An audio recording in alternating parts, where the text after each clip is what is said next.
நீங்கள் மனம் திரும்பி இந்த சிறு பிள்ளைகளைப் போல மாறாவிட்டால் விண்ணரசில் நுழைய மாட்டீர்கள். தந்தை, மகன், தூய ஆவியின் பெயராலே ஆமேன்.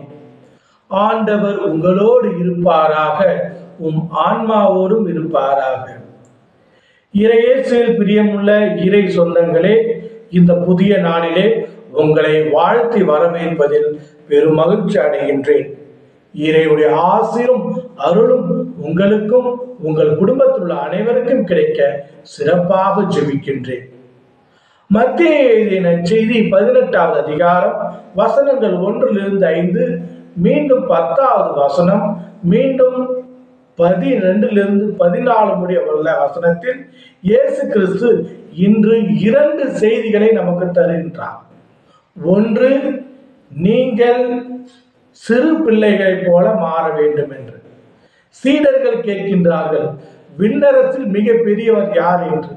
அப்போது இயேசு கிறிஸ்து ஒரு சிறு பிள்ளையை அழைத்து மத்தியில் நிறுத்தி, நீங்கள் இந்த சிறு பிள்ளைகளைப் போல மாற வேண்டும்.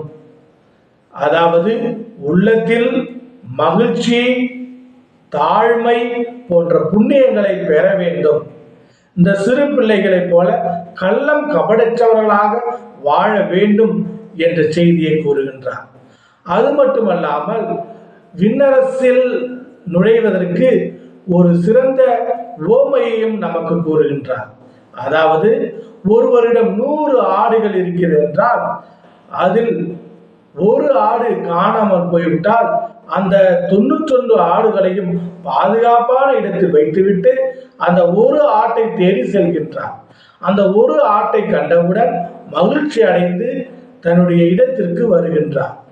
அதுபோலதான் நம் இறைவன் நம் ஒவ்வொருவரையும் நேசிக்கின்றார். அவருக்கு பிடித்தமானவர்கள், நல்லவர்கள், புண்ணியஸ்தர்கள், இந்த மாதிரி பாகுபாடு பார்க்காமல் ஒவ்வொருவரையும் அன்பு செய்கின்றார். அனைவரையும் நேசிக்கின்றார். அனைவருக்காகவும் ரத்தம் சிந்தினார். அனைவருக்காகவும் இந்த உலகத்திற்கு வந்தார். ஆகவே அன்புமிக்க சகோதரமே, சகோதரிகளே, நாம் அந்த ஆட்டுக்குட்டியை போல அவருடைய குரலுக்கு செவி சாய்க்க வேண்டும். அவருடைய குரலுக்கு செவி சாய்க்கின்ற பொழுது நம்மையும் அவருடைய கூட்டத்திற்கு சேர்த்துக் கொள்வார். நாமும் மகிழ்ச்சியாக வாழ முடியும். அன்புமிக்க சகோதரமே, தாழ்மையான உள்ளத்தை பெறுவோம். அவருடைய விண்ணரசில் மகிழ்ச்சியாக வாழ்வோம் என்ற நம்பிக்கையோடு இந்த புதிய நாளை தொடங்குவோம். எல்லாம் உள்ள இறைவன் தந்தை, மகன், தூய திரு ஆவி உங்கள் அனைவரை நிறைவாக ஆசீர்வதித்து காத்து வழிநடத்துவாராக. ஆமென்.